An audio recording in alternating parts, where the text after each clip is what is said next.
Hare Krishna. Welcome all of you for today's Ishopanishad session. Let us begin with prayers. Nama Om Vishnu Padaya Krishna Presthaya Bhutale Srimate Bhakti Vedanta Swamin Niti Namine Namaste Saraswate Deve Gauravani Pracharine निर्विशेष शून्यवादी पाश्चात्य देश तारिणे जय श्री कृष्ण चैतन्य प्रभु नित्यानंद श्री अद्वैत गदाधरा श्रीवासादि गौर भक्त वृंदा हरे कृष्ण कृष्ण कृष्ण हरे हरे हरे राम राम राम हरे हरे विश्व गुरु श्रील प्रभुपाद की जय. Reading from the book Sri Ishopanishad by His Divine Grace Vishwaguru Abhay Charanaravinda Bhakti Vedanta Swami Srila Prabhupada. Mantra 5. Tadejati tannai taddure tadvantike तदंतरस्य सर्वस्य तदु सर्वस्यास्य बाह्यतः. Word to word meaning. Tat, this supreme lord. Ejati, walks. Tat, he. Na, not. Ejati, walks. Tat, he. Dure, far away. Tat, he. U, also. Antike, very near. Tat, he. Antaha, within. Asya, of this. Sarvasya, of all. Tat, he. U, also. Sarvasya, of all. Asya, of this. Bahyataha, external to. Translation and purport by His Divine Grace, Srila Prabhupada. Translation. The Supreme Lord walks and does not walk. He is far away, but he is very near as well. He is within everything, and yet he is outside of everything. Purport. Here is a description of some of the Supreme Lord's transcendental activities executed by his inconceivable potencies. The contradictions given here prove the inconceivable potencies of the Lord. He walks and he does not walk. Ordinarily, if someone can walk, it is illogical to say he cannot walk. But in reference to God, such a contradiction simply serves to indicate his inconceivable power. With our limited fund of knowledge, we cannot accommodate such contradictions, and therefore we conceive of the Lord in terms of our limited powers of understanding. For example, the impersonalist philosophers of the Mayavada school accept only the Lord's impersonal activities and reject his personal feature.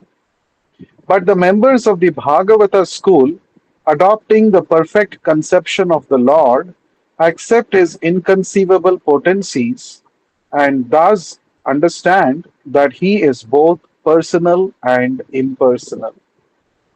The Bhagavatas know that without inconceivable potencies, there can be no meaning to the words Supreme Lord. We should not take it for granted that because we cannot see God with our eyes, the Lord has no personal existence. Sri Ishopanishad refutes this argument by declaring that the Lord is far away but very near also. The abode of the Lord is beyond the material sky, and we have no means to measure even this material sky. If the material sky extends so far, then what to speak of the spiritual sky, which is altogether beyond it? That the spiritual sky is situated far, far away from the material universe is confirmed in the Bhagavad Gita, chapter 15, verse 6. But despite the Lord's being so far away, he can at once, within less than a second, descend before us with a speed swifter than that of the mind or wind. He can also run so swiftly that no one can surpass him. This has already been described in the previous verse. Yet, when the personality of Godhead comes before us, we neglect him. Such foolish negligence is condemned by the Lord in the Bhagavad Gita, chapter 9, verse 11, where he says that the foolish deride him, considering him a mortal being. He is not a mortal being, nor does he come before us with a body produced of material nature. There are so many, there are many so-called scholars who contend that the Lord descends in a body made of matter, just like an ordinary living being. Not knowing his inconceivable power, such foolish men place the Lord on an equal level with ordinary men.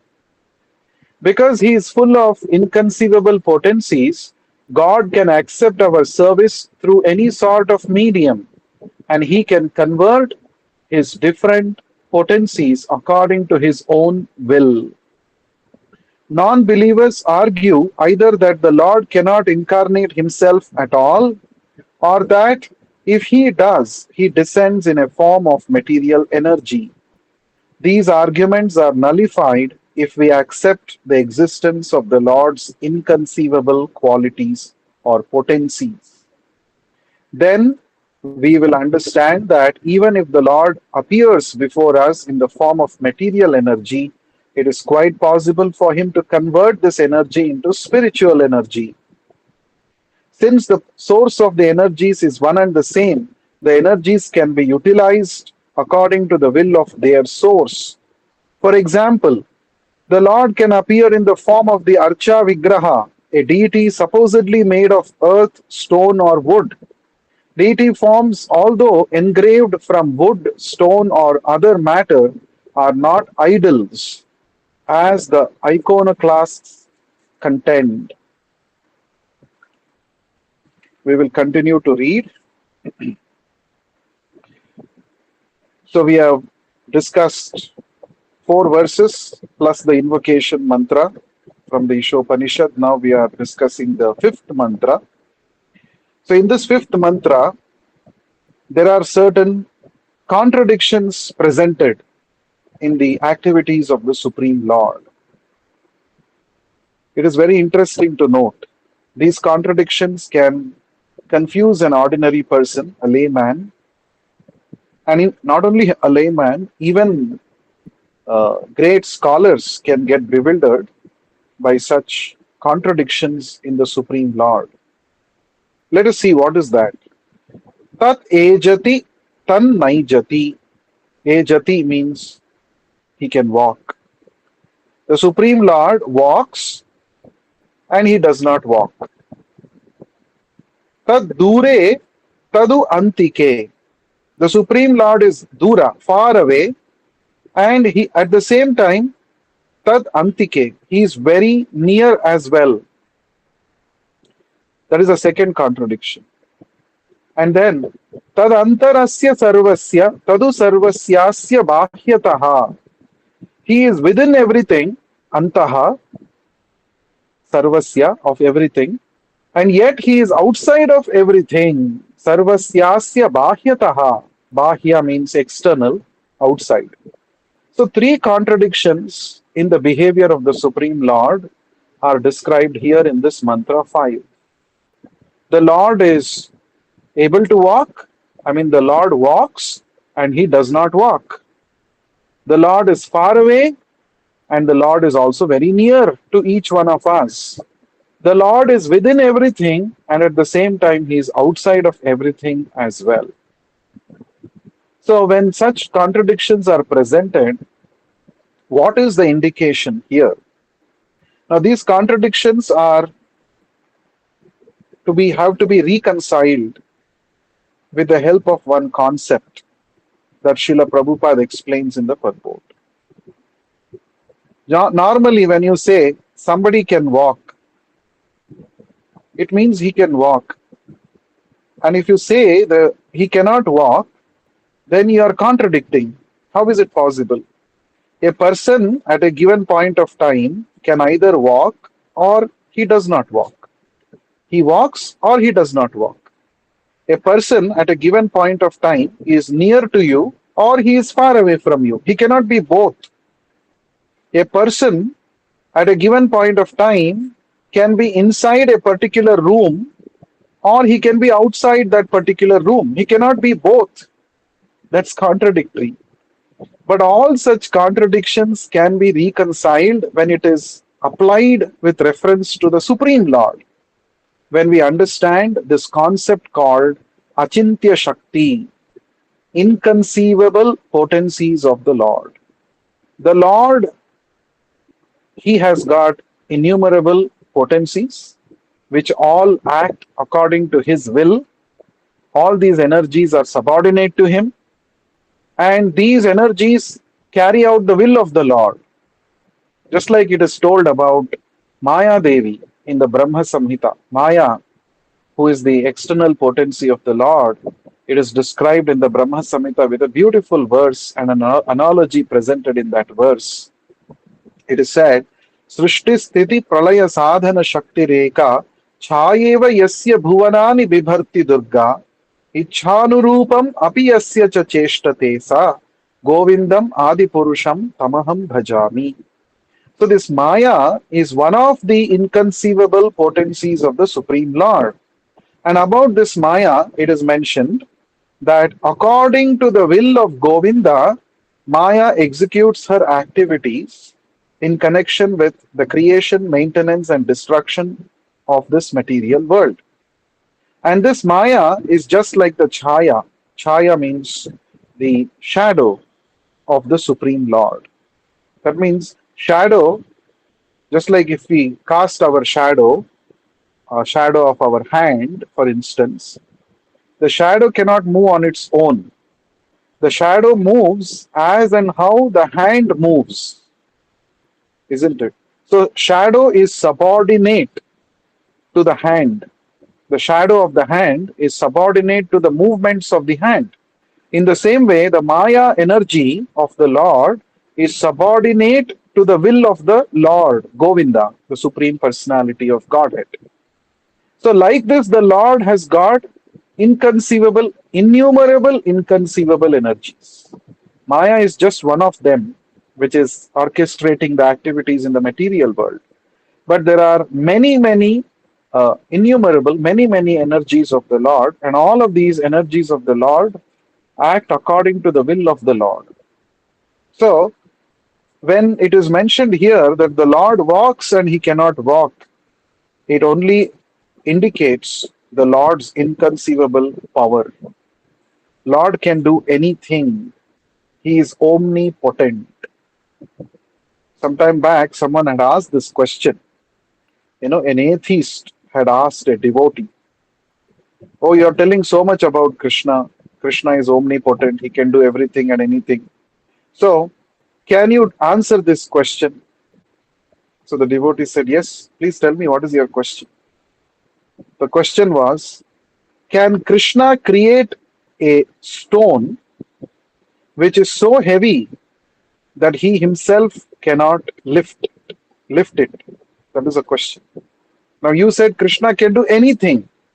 Now my question is, can Krishna create a stone which is so heavy that he himself cannot lift it? Now this is a very tricky question. Now if you answer yes, if you just say yes as the answer, then he will say, "Oh, see, Krishna is able to create a stone which he himself cannot lift." That means he cannot lift the stone which he has created. That means this is going against the point that Krishna is omnipotent. Krishna is not able to lift the stone which he himself has created. So then also the devotee's argument will be failed. Or if the devotee answers no, Krishna cannot create such a stone which he himself cannot lift. So if the answer is no, then also you are saying Krishna is unable to create such a stone which he himself cannot lift. Then also it is meaning that Krishna is not omnipotent. So it's a very tricky question. So atheistic people come up with such kind of twisted questions to bewilder or to uh, shake the faith of the devotees. Now, what is the answer to this question? The answer to this question is very simple. So the answer is Krishna can create a stone which he himself cannot lift at moment X, and in the very next moment, X plus 1, he will expand his energy and he will be able to lift it. That is the answer. That means Krishna is omnipotent. He can do anything and everything. His energies are ever expanding. Basically, the atheistic people think that Krishna is a limited person. So his energies are all quantifiable, measurable. But actually, one of the names of Krishna is Aprameya. He is Aprameya. Prameya means one who can be nicely measured. Aprameya means one who can never be measured. Krishna's potencies can never be measured. When you measure and say this much is the potency of Krishna, then that is not the understanding of the Supreme Lord. The Supreme Lord is the master of inconceivable, unlimited energies.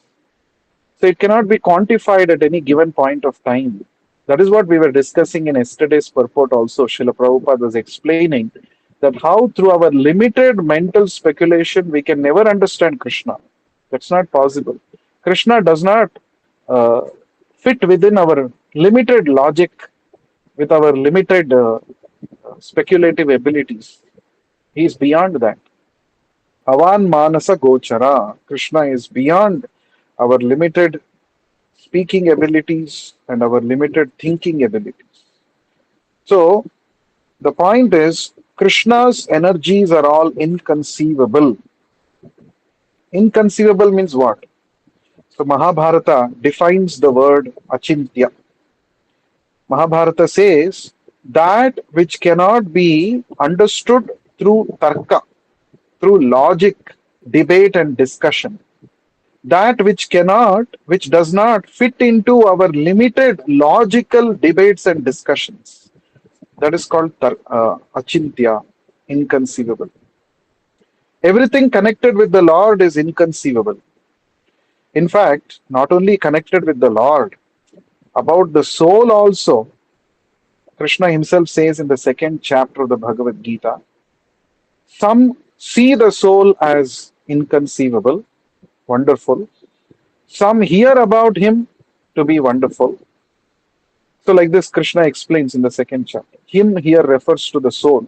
So, what to speak of Krishna, the Supreme Lord, even the tiny jiva is actually inconceivable, isn't it?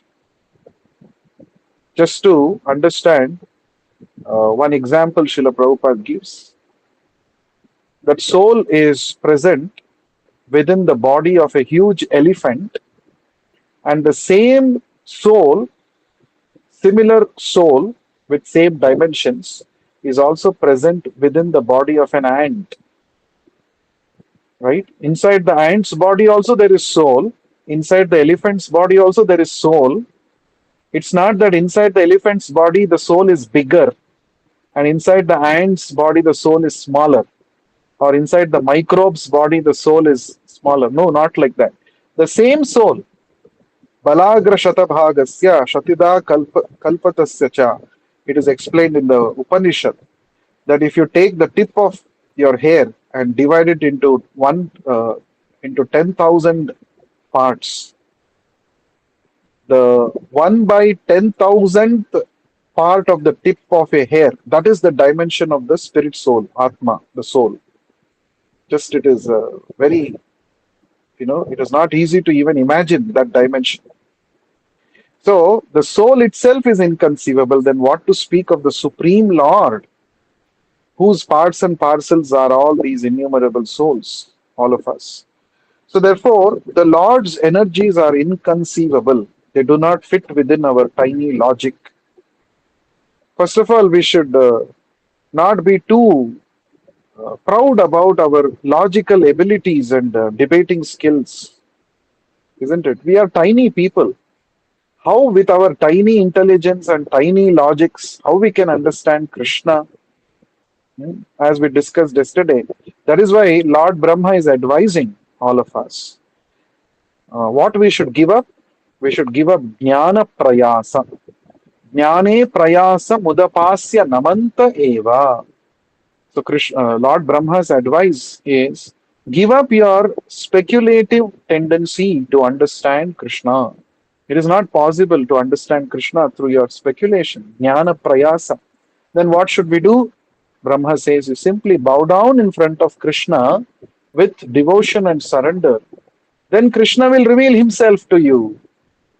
You don't have to do the gymnastics, mental gymnastics of trying to understand Krishna through your tiny logic. That is the point.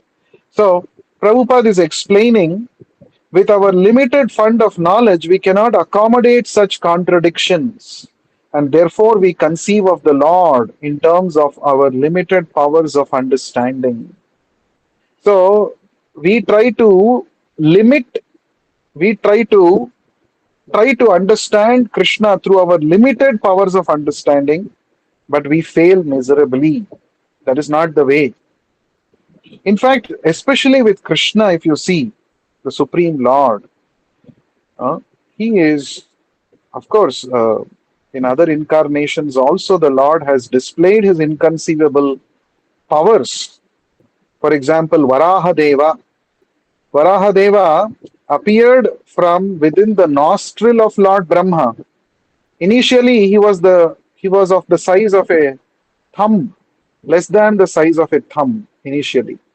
But as everyone saw, looked upon him, he started increasing his size, dimension. He became a huge personality, Varaha. And Varahadev, he appeared as the boar and he killed the demon. Hiranyaksha lifted the earth from the Garbhodaka ocean, restored it back to its place. Now, isn't it an inconceivable display of his inconceivable powers? See, the Lord can come from anywhere. He has come from the nostril of Lord Brahma. And if you see Narasimha Avatara, the Lord appeared from within a pillar. No one can imagine that incarnation can come from a pillar.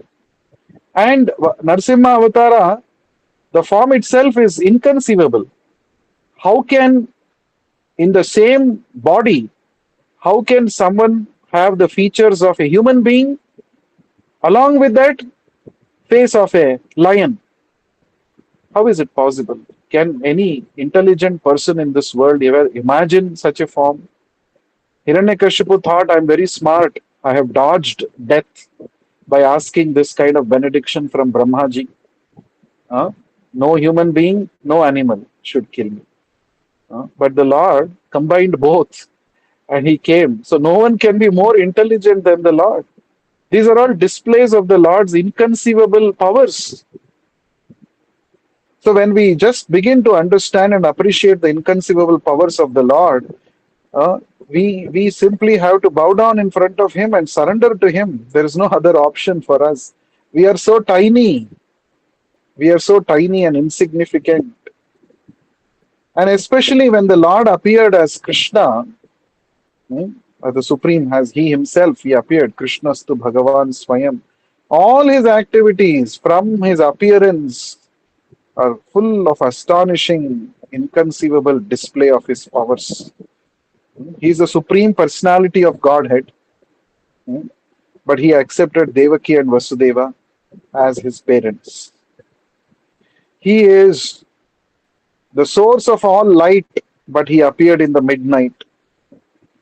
He came to release everybody from the prison house of material world, but he himself appeared within the prison house of Kamsa.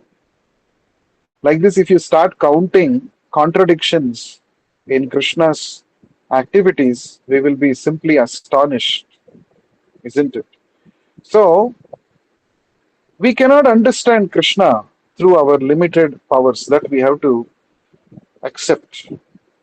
So Prabhupada is saying here, for example, the impersonalist philosophers of the Mayavada school accept only the Lord's impersonal activities and reject his personal feature. But the members of the Bhagavata school adopt the perfect conception of the Lord, accept his inconceivable potencies, and thus understand that he is both personal and impersonal. So, this question, is the Supreme Lord personal or is he impersonal? Is he a person or is he simply some energy? So the Mayavadis, they try and prove through their twisted logics. They give uh, Gaunavritti explanations for the Vedic statements. Gaunavritti means indirect explanations. They give and they say God is not a person. He is an imperson. He has no personality. He simply accepts a personality when he comes to this material world. This is their explanation. But Krishna himself condemns such an understanding about him in the Bhagavad Gita. So Krishna says, Avyaktam Vyakti Mahapannam Manyante Mam Abuddhayaha. Abuddhayaha means those who have no intelligence. They think that I was originally not a person. Now I have accepted a personality and I have appeared in this material world. This kind of understanding about me is made by the foolish people who have no intelligence. Krishna himself has said this. Huh? So they say that they say Shakti is more important than Vyakti. Vyakti is a creation of Shakti, they say. So that means ultimately the supreme absolute truth is only a energy, Shakti, according to the Mayavadis. And that energy appears as various Vyaktis, persons in the material world as incarnations. That is their understanding. But it is very clear from the scriptures, from the Bhagavad Gita, Bhagavatam, it is very clear that ultimately all the Shaktis are coming from the Vyakti. The supreme absolute truth is a person. He is the source of many energies.